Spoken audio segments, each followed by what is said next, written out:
Centriole. All right, this is probably gonna be one of my most terrible illustrations, but let's just hang on tight together, shall we?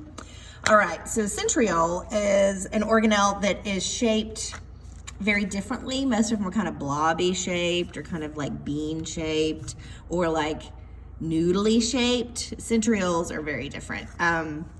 So the first thing I'm gonna draw is just a circle. And then I'm gonna draw a circle inside of it. So a Cheerio or a donut, whatever. And then we're gonna draw kind of some like support structures, girders, kind of things like that. So a little bit like a wheel, something like that. Extend each of those outside of the outside circle, like that. Ready? All right, so far so good. All right, so on each of these little guys, we're gonna add some stuff. You may wanna watch me do it first, and so you can kind of rewind or, you know, you'll see. All right, so on each of those, I'm gonna put 3 circles, and I'm gonna put them on the same side all the way around. So I mean, I'm gonna go to like this top one, I'm gonna go to the left and put like 3 circles. This one, I'm gonna go in the same direction, like to the left. You see how I'm going on the same side of each of these all the way around like that? Does that make sense? Kind of like they're turning or spinning. They're not, but it just helps draw. Okay, next step. Each of these little circles is actually like the end of a straw. They have these long tubes that come off of them. And so I had to practice this a few times. So if you want to draw yours the way I had the most success, I started at the top where I just started with my circles, and I kind of just drew like they were straws, kind of going behind the wheel part, okay? And then if you just want to keep kind of going around, and they're going to come out the other end in a minute, I promise, but we're just going to kind of go like this, and then just start drawing them like they're straws.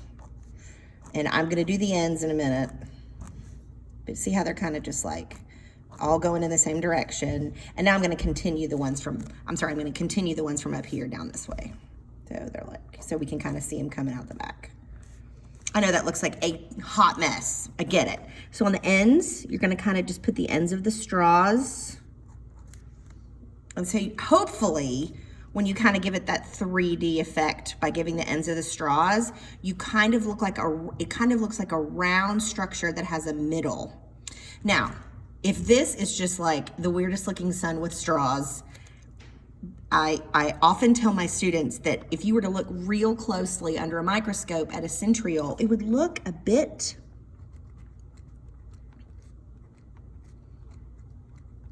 like a Twizzler.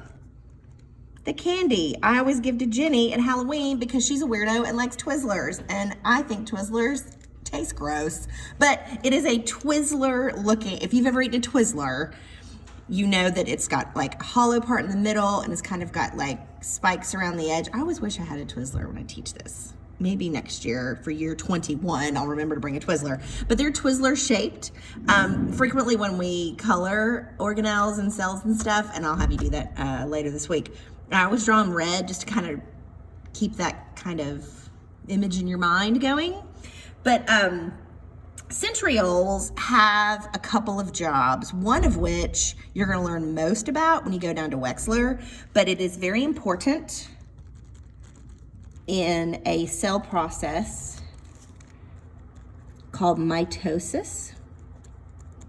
And if you've never heard of mitosis, it is also called cell division. You are trillions of cells big, because when you were like born, you were a little baby and now you've grown. Your cells didn't get bigger, you just have more cells. And if you ever if you had any injuries this summer and you cut your skin grew back because your cells divided and made more cells to give you more skin.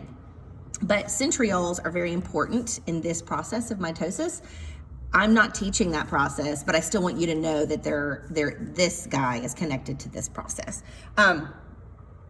Centrioles also make microtubules.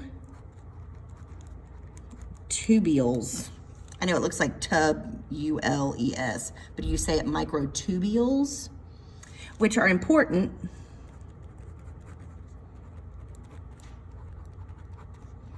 in, I'm going to say, maintaining heft in cytoplasm. We'll get to cytoplasm in a minute. That's the liquid inside of a cell. But heft is, you know, I use the word heft if I need to tell Jenny or Branch to pick up something that's going to probably be heavier or more awkward than they think it is, because it looks light, but it actually has more to it. Cytoplasm is the cell liquid. We'll talk about it. Cyto means cell, plasm means liquid. It's a cell liquid that's mostly water. But inside of a cell, it can't just be like water. It has to have more to it. You may have heard cytoplasm described as a jelly-like fluid or a gel-like fluid. Well, how does it get from being mostly water to something that you would describe as a gel? Well, microtubules. Microtubules are little structures that look a lot like these little straws right here that this guy makes that float around in the cytoplasm to give that cytoplasm some heft, to take it from being watery to jelly, or gel-like, not like literal jelly on your sandwich. You know what I mean. Anyway, but that's the centriole. Thumbs up. I'm trying to do a thumbs up, but I don't know if I can do it. Okay, there you go.